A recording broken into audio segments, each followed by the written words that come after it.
تو ہم زندہ نہیں رہ سکتے، ہم موت کے گھاٹ پہ اتر جائے، لیکن پانی نعمت تو ہے، لیکن نعمت کے ساتھ ساتھ یہ پانی ہمارے لیے صفت مند ہے، یہ پانی ہمارے لیے پریشانی کا سبب ہے۔ کر یہ پانی ایک حیات کا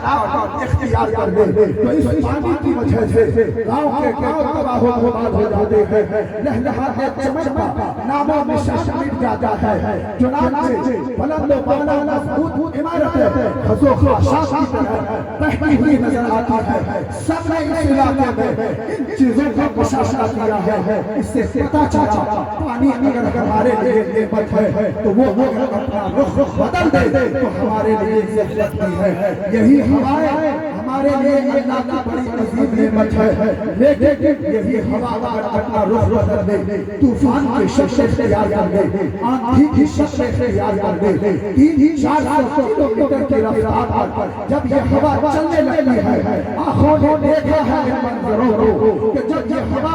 300 یا 400 کلومیٹر کے رفتار سے چلتی ہے تو فلک بوس عمارتیں خشو خاشاک کی طرح اونچی بلڈنگیں درختوں کے خوش پتوں کی طرح اڑتے ہوئے نظر آتی ہے۔ چنانچہ جیران ملت اسلامیہ کہنے کا مقصد یہ ہے، ہوا ہمارے لیے نعمت ہے تو ہوا ہمارے لیے زحمت بھی ہے۔ الحضرت جتنی بھی نعمت ہے پروردگار عالم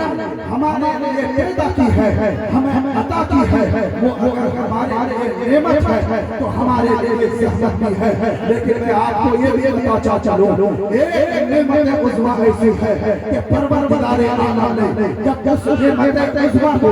ہمارے آپ کے درمیان مبعوث فرمایا تو خدا کی تنہا وہ نعمت عظمیٰ ایسی نعمت ہے جو سراسر رحمت ہے، اس میں کہیں سے بھی زحمت کا پہلو نہیں ہے۔ یہ وہی نعمت عظمیٰ ہے جس کے ملنے پر قرآن ہمیں اس نعمت میں چرچا کرنے کا حکم دیتا ہے۔ یہ وہی نعمت عظمیٰ ہے جس کے ملنے پر اس نعمت کے ذکر کرنے کا، اس نعمت کے چرچا کرنے کا، اس نعمت کے بیان کرنے کا حکم دیتا ہے۔ یہ کوئی اور نعمت عظمیٰ نہیں ہے، یہ وہی نعمت عظمیٰ ہے جس کے بارے میں قرآن کریم فرماتا ہے وَمَا أَرْسَلْنَاكَ إِلَّا رَحْمَةً لِلْعَالَمِينَ۔ اے نبی، میں نے آپ کو ساری جہان کے لیے، ساری کائنات کے لیے، سارے عالم کے لیے سراسر رحمت بنا کر بھیجا ہے۔ اے محبوب، تم انسانوں کے لیے بھی رحمت ہو، تم چرندوں پرندوں کے لیے بھی رحمت ہو، تم حیوانات و بہائم کے لیے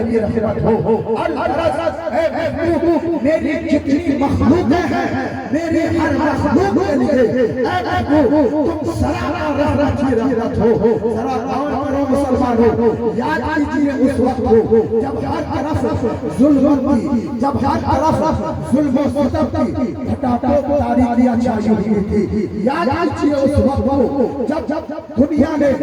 کفر و شرک نے دنیا کو اپنے نرگے میں لے رکھا تھا، مشرق سے لے کر مغرب تک، شمال سے لے کر جنوب تک، جدھر نظر اٹھا کے دیکھی جاتی تھی ہر طرف ظلم